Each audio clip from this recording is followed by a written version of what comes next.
શિક્ષણ ખોટું નથી, પણ શું આજનું શિક્ષણ આવતીકાલ માટે તૈયાર છે? આજે દુનિયા બદલાઈ ગઈ, ટેકનોલોજી બદલાઈ ગઈ, કામ કરવાની રીત બદલાઈ ગઈ, પણ શું આપણા શિક્ષણની દિશા બદલાઈ? બાળકોને ગણિત શીખવાય છે, વિજ્ઞાન શીખવાય છે, ઇતિહાસ શીખવાય છે, પણ જીવન જીવવાનું કોણ શીખવાડે છે? દિલથી કહેજો, અકબરનો જન્મ ક્યારે થયો એ યાદ રાખવાથી આપણા જીવનમાં કેટલો ફેર પડ્યો.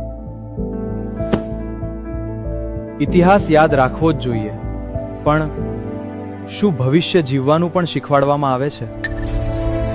ટેક્સ કેવી રીતે ભરવો, બેંક કેવી રીતે ચલાવવી, પૈસાનું આયોજન કેવી રીતે કરવું, ધંધો કેવી રીતે કરવો, કાયદાના મૂળભૂત અધિકારો શું છે, બંધારણ આપણને શું આપે છે, શું આ બધું આપણને શીખવવામાં આવે છે?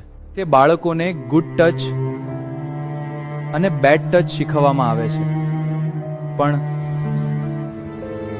પણ દીકરીને જોખમને ઓળખવું, પોતાનો બચાવ કરવો, આત્મવિશ્વાસથી ના કહેવું, આપત્તિમાં મદદ કેવી રીતે માંગવી, શું પૂરતું શીખવવામાં આવે છે? દીકરાને દરેક દીકરીનું સન્માન કરવું. સંમતિ એટલે શું? એક અપરાધ, માત્ર એક વ્યક્તિને નહીં. શિક્ષણ ખોટું નથી, પણ શું આજનું શિક્ષણ આવતીકાલ માટે તૈયાર છે? આજે દુનિયા બદલાઈ ગઈ, ટેકનોલોજી બદલાઈ ગઈ, કામ કરવાની રીત બદલાઈ ગઈ, પણ શું આપણા શિક્ષણની દિશા બદલાઈ?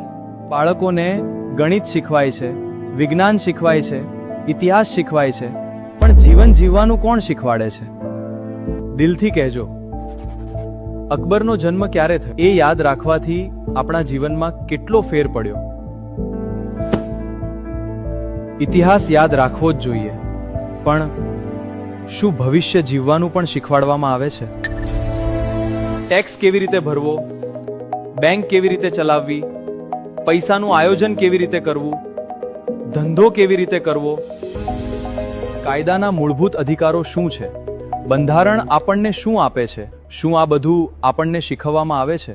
તે બાળકોને ગુડ ટચ અને બેડ ટચ શીખવવામાં આવે છે,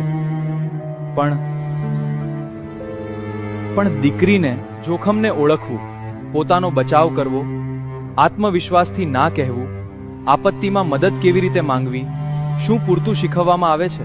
દીકરાને દરેક દીકરીનું સન્માન કરવું. સંમતિ એટલે શું?